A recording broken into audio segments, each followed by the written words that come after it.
Hello and welcome to today's podcast. I'm Emma. And I'm Max. We're excited to have you with us today, especially if you're learning English. This podcast will help you improve your English, and today we're going to talk about something really important, the power of words. That's right, Max. Words are very powerful. We use them every day, but sometimes we don't think about how they can affect other people or even ourselves.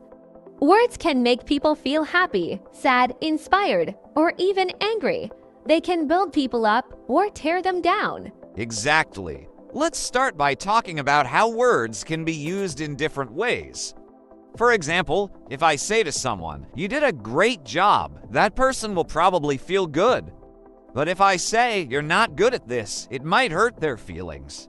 The way we use words can change everything. Yes, and this is something important to remember when speaking in English or any language. When you're learning English, it's good to think about not just the words you're using, but also how those words make other people feel. It's a part of becoming a better communicator. Let's talk about some examples of positive words. These are words that make people feel good, like "thank you," "please," "you're amazing," or "I appreciate you." These words show respect and kindness. They can really make someone's day better. That's a great point, Max. Positive words not only help others feel good, but also make conversations smoother and friendlier. Think about when someone says thank you to you, it feels nice, right? You feel valued. And the best part is, these words are simple and easy to use. Right, now let's look at the opposite side. There are also negative words. These are words that can hurt someone's feelings, even if we don't mean to. Words like stupid, lazy, or useless can make people feel bad about themselves. It's important to be careful with these kinds of words. That's true. Sometimes people use negative words without thinking. They might be upset or frustrated, but it's important to stop and think before speaking. In English, we often say, "Think before you speak." This means taking a moment to decide if what you're about to say is kind or helpful. And if it's not, maybe it's better to find a different way to say it. This is a good rule to follow, not just when speaking in English, but in any language. It helps us to be more thoughtful and respectful in our conversations. Yes, and another thing to remember is that words can have different meanings depending on how we say them.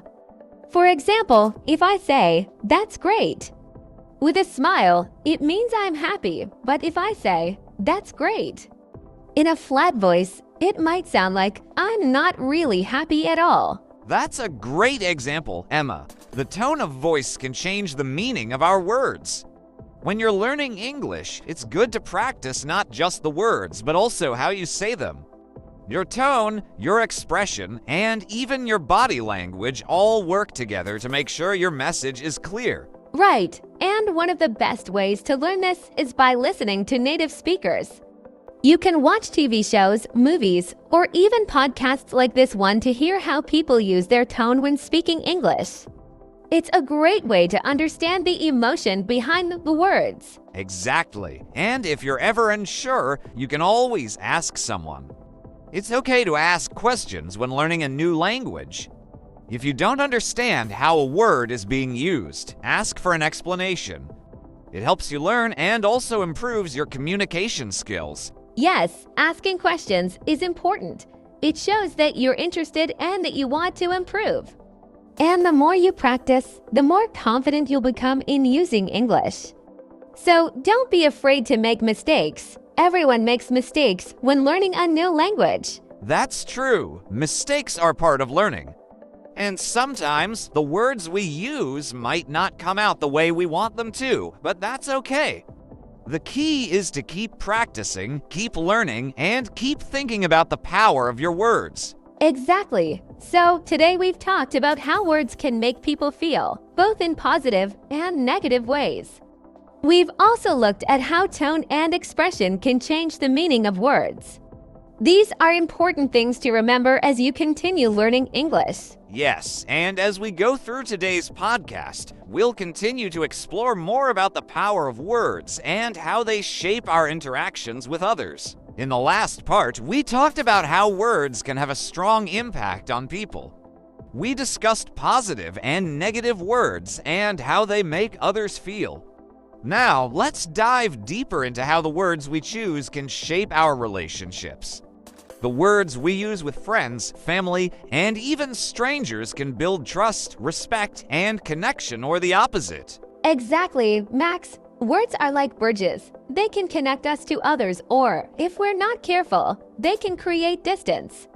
For example, when you greet someone with a kind and warm hello or ask, "How are you?" It's a simple way to show that you care. These small moments of communication can make a big difference in how others see us. Yes, and sometimes we forget how powerful those small words can be. Let's take the word sorry. It's just a small word, but when you use it, you show responsibility and care. Saying "I'm sorry" when you've made a mistake can repair relationships. It shows that you respect the other person's feelings. That's a great point, Max. Words like sorry or thank you are called magic words because they can change the mood of a conversation. Think about it: if someone steps on your foot by accident and says sorry, it immediately feels better, right? The word shows that they care about your feelings. Right, but it's not just about saying the word, it's about meaning it. When you say sorry or thank you, the person can usually tell if you're being sincere. It's not just the words you use, but how you say them that matters. If you say sorry quickly or without feeling, it doesn't have the same effect. Exactly. This is something learners of English should practice too. Don't just learn the words, but think about how to use them in real situations. For example, instead of just saying thank you automatically, think about why you are thankful. Are you thanking someone for a gift or for helping you? When you really understand the reason, it makes the words stronger. That's so true. And it's interesting because when we use sincere words, people tend to remember them. You might not realize it, but a simple thank you or sorry can stick in someone's mind for a long time. It leaves a mark, and that's how words can help build trust over time. Trust is so important in any relationship, whether it's with friends, family, or even people at work. And trust is built on how we communicate. For example, if you promise to do something, like help a friend, and you say "I will help you," but then you don't do it, your words lose their value. Over time, people might stop believing what you say. Exactly. Words and actions have to match. If you say you're going to do something, you should follow through. This is how we build trust with others. In English, there's a saying, "Actions speak louder than words." This means that what you do is just as important, if not more important, than what you say. Yes, I've heard that phrase a lot, and it's a good reminder for everyone, especially when learning a new language. It's not enough to just say the right things, we need to act on them. For example, if you tell a classmate, "I'll help you with your English homework," and then you don't help, your words lose meaning. But if you do help, your words become more powerful. That's such a good point. It's about building that connection between what we say and what we do. And speaking of connections, another important aspect of communication is listening. We often focus on the words we say, but listening is just as important in a conversation. Yes, listening is key. Sometimes, when we listen carefully, we can hear what the other person really needs or feels.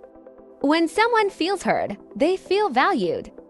And that's another way words can be powerful, by showing someone that you're really paying attention to them. Absolutely. Listening shows respect, and it helps us understand others better. When you're learning English, practicing listening is just as important as practicing speaking. Listen to how native speakers talk, pay attention to how they use words, and think about how they respond to different situations. That's a great tip, Max. Listening carefully can also help you learn new words and expressions. For example, when you listen to someone talking about their day, you can learn how they use words to describe their experiences.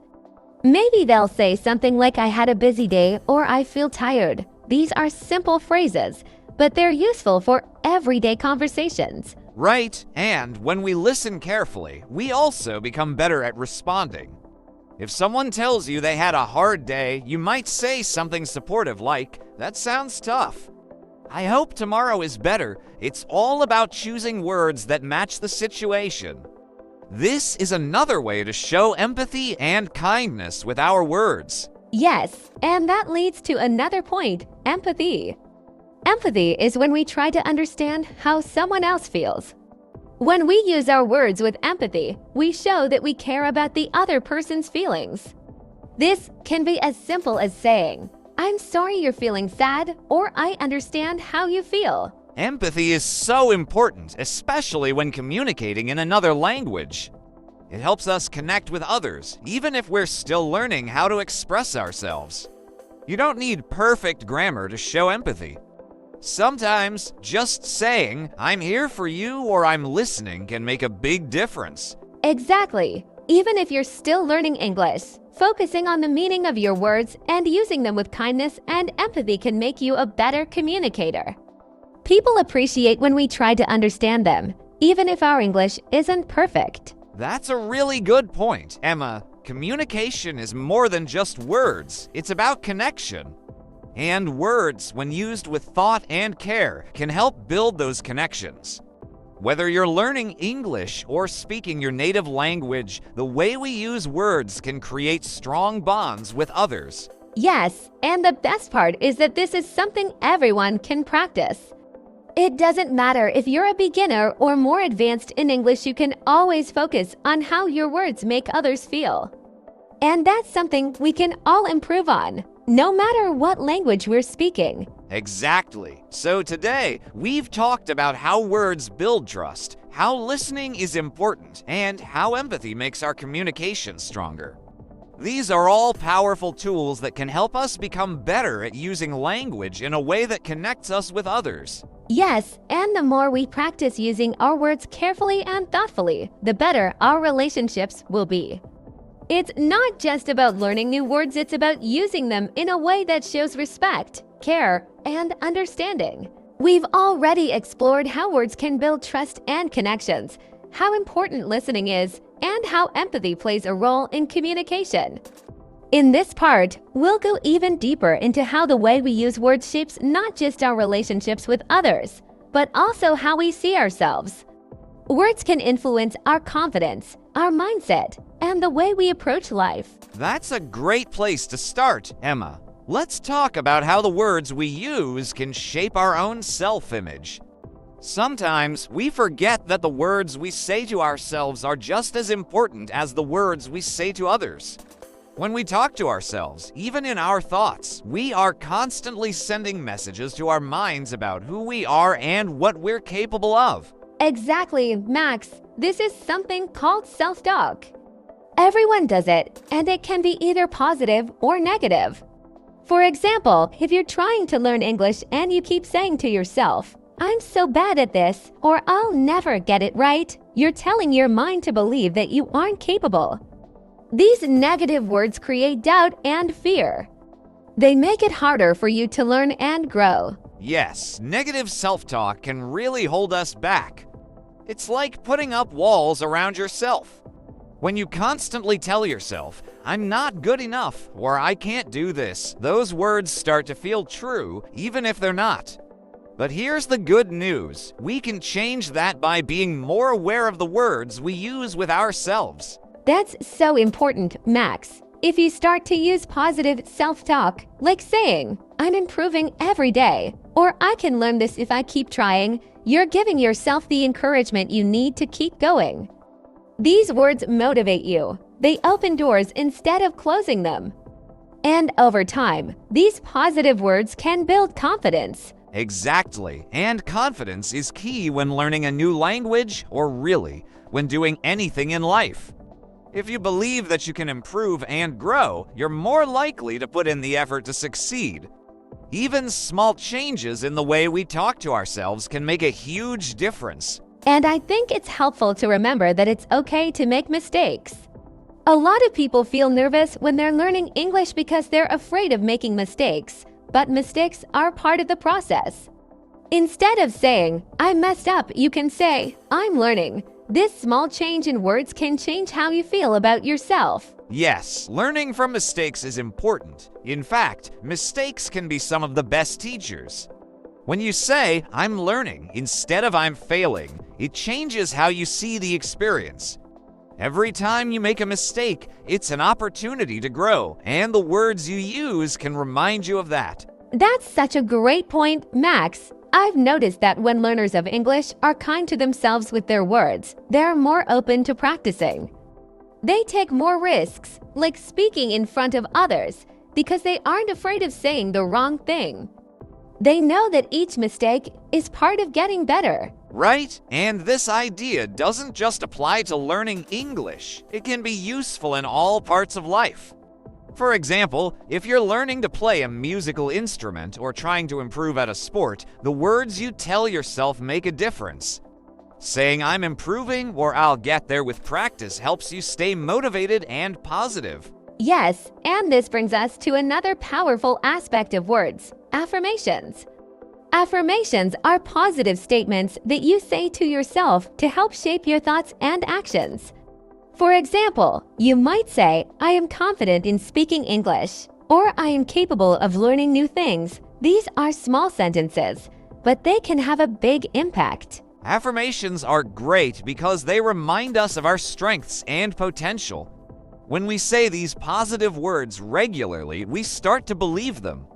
It's like training our brain to focus on what we can do instead of what we can't. And the more we believe in ourselves, the more we act with confidence. Yes, and when you speak to yourself with kindness and positivity, it affects how you interact with others too. If you feel confident and positive inside, it's easier to spread that positivity to the people around you. It's like a ripple effect when you use kind words with yourself. You're more likely to use kind words with others. That's a great way to put it, Emma. It's all connected. The words we use with ourselves affect how we feel, and how we feel affects how we communicate with the world. If we're constantly putting ourselves down, we might be more likely to use negative words with others. But if we lift ourselves up, we naturally lift others up too. Exactly, Max. And this is why it's so important to be mindful of our words, both in our self-talk and in our conversations with others. The power of words is everywhere in our thoughts, in our relationships, and even in the way we approach challenges. And speaking of challenges, another important part of using words wisely is how we deal with difficult situations. Let's say something doesn't go the way you planned. Maybe you didn't pass a test, or you didn't get the job you wanted. In these moments, the words we choose can either help us move forward or keep us stuck. Yes, that's true. If you say things like, "This is too hard," or "I'll never succeed," you're making it harder for yourself to keep trying. But if you say, "This is a challenge, but I can learn from it," or "I didn't succeed this time, but I'll do better next time," you're giving yourself the strength to keep going. Exactly. It's all about perspective. Words can help us see challenges as opportunities rather than problems. In English, there's a phrase, "Every cloud has a silver lining." This means that even in difficult times, there's something good to be found. And often, it's our words that help us see that silver lining. Yes, I love that phrase. It reminds us to stay hopeful and positive, even when things are tough. And it's another example of how powerful words can be. When we face challenges with positive language, we're more likely to overcome them. And I think it's important to remember that the power of words isn't just about what we say to ourselves. It's also about how we talk to others when they're facing challenges. For example, if a friend is feeling down, saying something encouraging like, "I believe in you," or "You've got this," can make a big difference. That's true. Our words can be a source of strength for the people we care about.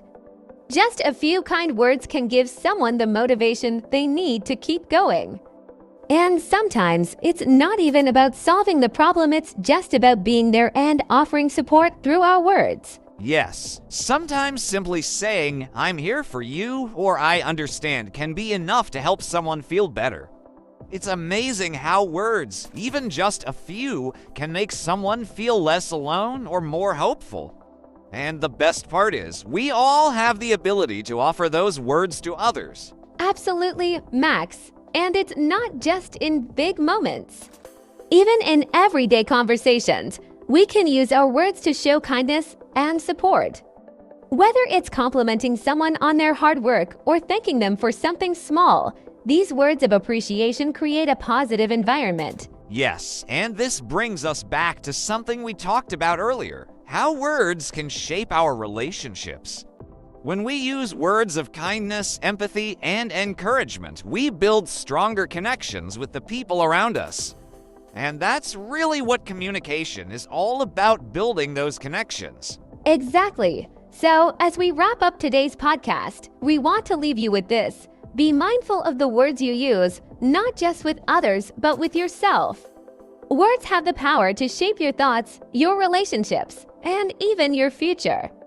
Choose words that lift you up, that help you grow, and that bring kindness into the world. Yes, and remember that learning a new language like English is a journey. Be patient with yourself, use positive self-talk, and don't be afraid to make mistakes. Every word you learn brings you one step closer to becoming a confident communicator. Thank you so much for joining us today. We hope this podcast has given you some helpful ideas about the power of words. If you enjoyed this episode, don't forget to subscribe to our channel and share it with your family and friends. Yes, we'd love to hear from you, so feel free to leave a comment or ask us any questions. We're here to help you on your English learning journey. Thanks again for listening, and we'll see you next time. Goodbye, everyone. Goodbye.